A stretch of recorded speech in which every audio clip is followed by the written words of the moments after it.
Offside message, great job. You guys have been doing fantastic. Workouts have been going great. The logging, the habits look like they're going good. If you're having any trouble meeting them, please comment down below. P, I need more help with XYZ. Comment it or message me, because I know that it's a tough time, right? And I don't think we should beat ourselves for it, beat up ourselves for this. I don't think we should make it a thing, because it's the holiday season. It's time to enjoy, right? Friends, family, make some good choices. If you have to go off the rails and eat a whole cake, maybe don't do that. Please, maybe don't do that. If it happens, still don't do that. Try to eat real food. You know healthier options. They're there. If anything, eat in moderation. Now's not the time to break the cycle that you guys have just been building.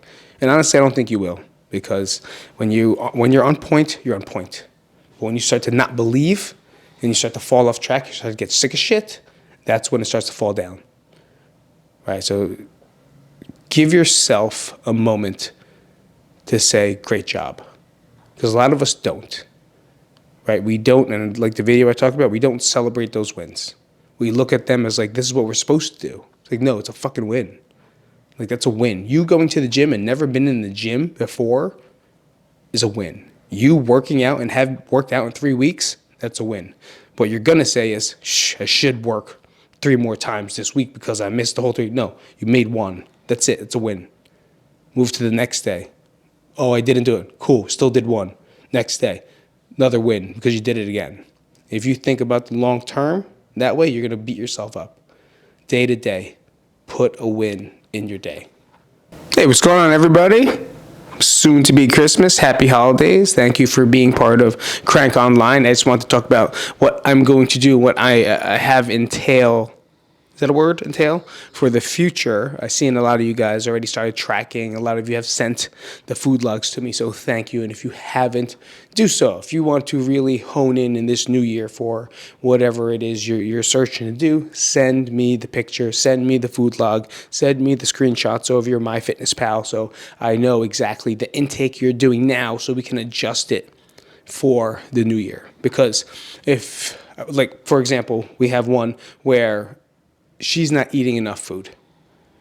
And if she thinks she's overeating, by the new year, she's going to cut the calories a lot lower than needed, which where she's already at 1,000, but if she cuts out more meals, she'll only be at 700.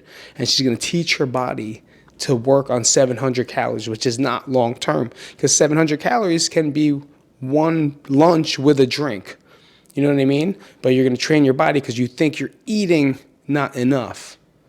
Well, you think you're eating too much, but you're not eating anything at all based off what it is because you're just guessing, right? Know your numbers, know your stats. So if you haven't done that, make sure you send it to me so we can get to it and know exactly the number that you need to hit in order to see that progress. And the past couple months that we've been doing, we loosely have been tracking, loosely have been following things, if not have been increasing some of your calories, hopefully, so we can actually fall into a little bit of a deficit within the new year. And that's what we're training for, right? Because we all know that putting a bathing suit on in December and January is not going to happen, right? You're mostly looking at April, May, June, because that's where you want to feel confident. That's where you're going to have less clothes on. So let's train for that, okay? There's nothing wrong with resolutions as long as you stick to it. But we have to know the base. We have to know where we're starting. And if you didn't watch the video, scroll up higher, and I talk about the video really about how the calories do count, right? It has to match the intensity of what you're working out, because we can't work out a lot and eat less. You may lose some weight in the short term, but we want to build a long-term metabolic engine, right? Something that you don't have to worry about when you go out to eat, right? It's something where you don't have to worry about when you have a little bit of a week off. Building habits that are going to be long-term, not like this is going to do for 3 months and then just lose it for the rest of my life. No, you have to build the habits that are going to be sustainable throughout your life, where it's not like a thing anymore, where it's not like, oh man, I got to eat chicken and broccoli only again. No, it's, oh, I get to eat. That's it. It doesn't have to be a thing, right? It doesn't have to be good food, bad food. It doesn't have to be how much. You're going to learn that. You're going to know how much. And that's through repetition. But if we don't have a base, then we're in trouble. So please send that to me. So here's what I'm going to do in the future for myself. Okay, and if you want to jump on, you're more than welcome to do so. I've been at testing around different types of protocols and strategies that have been best for me. And what I've learned from me is that a protein, carbohydrate, moderate fat diet works best for me. Right? A low carb, higher fat does not. I don't feel good. Sure, I've lost weight on it, but I did lose a lot of muscle. That's something I don't want to do, especially at my age. I want to keep, I'm not talking about like my Chad, as my kids say, my Chad muscles, but I want to keep my structural muscle, right? It's important because I want to be a metabolic machine. I want to be able to burn calories while at rest. So that works for me. But what I am going to add is more of like a fasting day, and not for weight loss purposes, right? Fasting for me is not about weight loss purposes. It's more of like, I'm not going to eat today because I want the discipline, right? I want to be able to withstand not having something for a day. Am I going to do it every week? No. In the beginning, yes. First 4 weeks, just to kind of and usually be a Monday, right? Because the weekends we tend to eat a little looser, and then Monday kind of like feel great. So we just keep it that way. But I will do that once every day. There are some general benefits from it. We don't have to go way into that because it can get confusing. But for the most part, it just builds disciplinary action, right? It helps me withstand the cravings, because the more you do it, from what I've felt and learned, the more I don't have like, oh man, at nighttime, I need a chip, I need a chocolate, like you start fiending for those things. And that one day of kind of just drinking water, right? Water, Himalayan salt, maybe an electrolyte here and there, has helped me in that notion.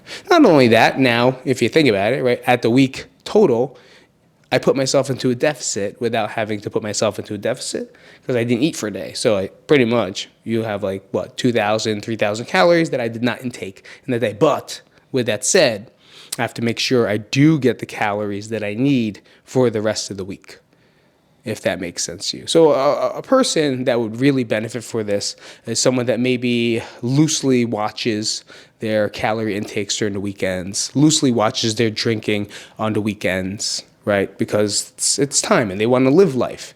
Well, when you live life, there's got to be some type of a sacrifice, right? Because we're not those genetic machines. If we were, then we wouldn't be here, right? We wouldn't be thinking about this. This wouldn't even be a conversation.